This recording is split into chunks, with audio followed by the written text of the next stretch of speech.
Olá! Hoje nós vamos falar sobre estilo individual, estilo de época e escolas literárias.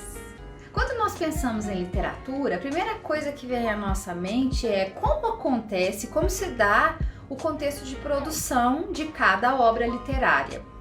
Nós já sabemos o que nós chamamos ou não de literatura. Literatura é toda a manifestação que acontece dentro de um contexto social. E, pegando a perspectiva aristotélica, a arte é a mímese, ou seja, a cópia do real, a cópia do que nós estamos vivendo de maneira ficcional. E aí cabe a cada autor trabalhar da sua maneira. O que quer dizer estilo de época? Estilo de época tem a ver ali com aquele momento histórico em que o escritor está vivendo. Então, se nós pegarmos, por exemplo, o período do Renascimento, que está ali inserido no século XVI, né? 17. Se nós pegarmos esse momento, século 14, 15, 16, 17, em cada um deles haverá um contexto histórico diferente. E a arte estará atrelada, claro, principalmente a esse contexto histórico. Então não há como nós desvincularmos o artista, a arte literária, deste contexto histórico, deste momento datado em que ele viveu, né? Em que essa literatura, em que essa arte literária foi feita. Bom, depois, no segundo momento, nós temos o estilo próprio de cada escritor. Então, se eu pego, né, o período do século XIX, em que Machado de Assis viveu, aquele período histórico reflete na obra do Machado. Mas também o Machado de Assis tem características exclusivas, próprias, que são só dele. Percebam, estilo histórico, estilo individual, estilo de época e estilo individual. Eles se entrecruzam. Bom, além disso, para facilitar para todos, os críticos literários criaram o que nós chamamos de escolas literárias, períodos literários, momentos literários. E aí, em cada um deles, há características singulares, há características específicas.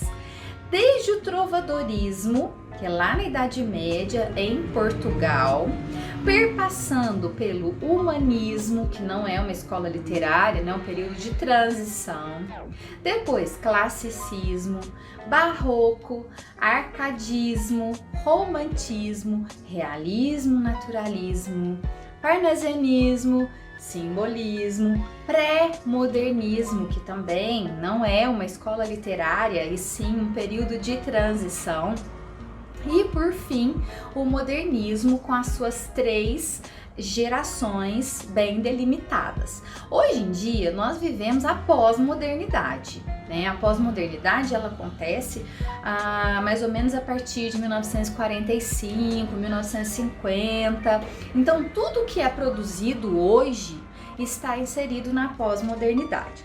Porém, nós temos que ter em mente que essas escolas literárias, elas vão nortear as nossas discussões. Então percebam, primeiro, contexto histórico. Claro que essas escolas literárias estarão inseridas nesse contexto histórico, né?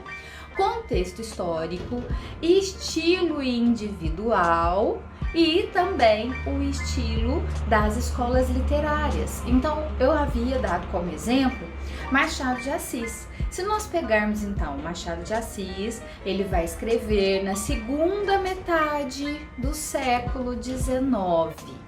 Machado de Assis tem as suas peculiaridades. Então, o que se vivia no final do século XIX?